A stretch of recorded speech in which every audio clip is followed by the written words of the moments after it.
tem muitas funções que são críticas que essas empresas continuam contratando. Sim. E eu acho que, por exemplo, se alguém está assistindo e quer entrar em tech, por exemplo, né, quer entrar nessas empresas, uma função que sempre contrata, porque tem um turnover relativamente alto, né, comparando com outras, por exemplo, é suporte, né, customer support.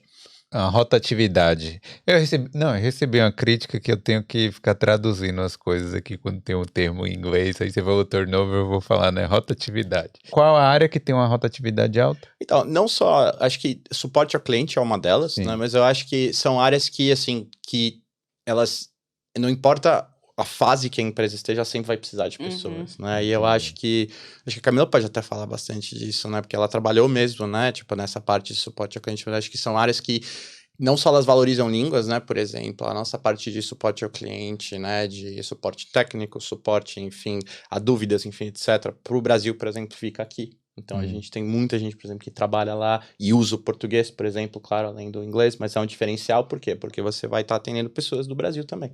Então eu entro lá no Brasil, eu vou falar com a empresa, eu tô com um problema no meu software aqui.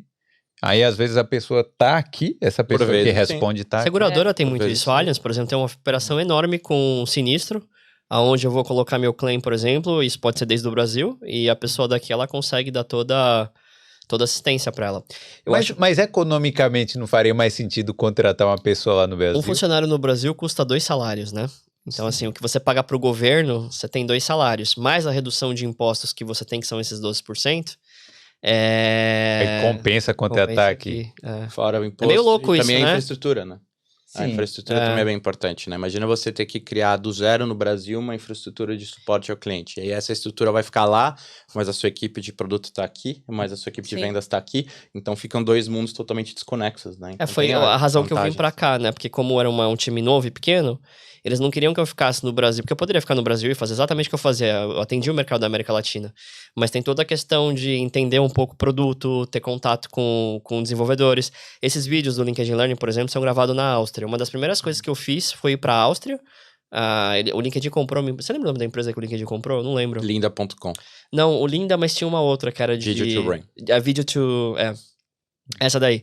Então você vai até lá no estúdio, ver como que é o produto, entende um pouco do conceito, tudo isso. Então, essa questão cultural é super importante para a empresa. Você saber o que você está fazendo, colocando mão na massa, entender a cultura. Porque se ela também estivesse no Brasil, você tem que falar em inglês e português, não só o português, né? Sim. Você vai ter que reportar para fora. Então também é uma dificuldade da empresa. Como a gente sabe que nós brasileiros não falamos inglês, é que é verdade, né? Se você for comparar qualquer país economicamente parecido com o Brasil não fala inglês. Não é isso? Eu vi um estudo uma vez que é super interessante, que fala que 70% da população jovem que deveria estar em idade universitária, por exemplo, de 23 a 26 anos, tem diploma universitário em São Paulo, 70%. Esse número, a nível Brasil, ele cai para 6%. Então, quando você isola São Paulo é uma metrópole muito... E não é porque eu sou de lá, é mais em relação a essa estatística. Então, existe uma disparidade muito grande em relação ao Brasil todo. Se o Brasil fosse equitivamente desenvolvido, como São Paulo ia ser muito melhor. E eu acho que esse é o maior problema do Brasil, você concentrar demais a renda numa única cidade. Sim. Você vê os Estados Unidos, você vai da Califórnia para Chicago, para Nova York, para qualquer lugar vai ter alguma empresa grande e você consegue distribuir esse desenvolvimento. E geograficamente falando também, São Paulo e Rio, que são as cidades mais ricas ali, estão uma do lado da outra. Né? Exato. E aí... Teve um desenvolvimento, né? E o Brasil, ele é uma ilha. Se você for pensar que nós deveríamos pelo menos ter como uma segunda língua o espanhol, tendo em vista todos os países que a gente faz fronteira. E nós não somos incentivados a isso no Brasil.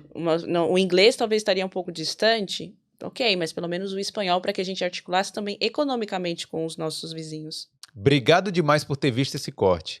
Para saber como sair do zero e conseguir o seu primeiro emprego na Europa, clique aqui no link da descrição.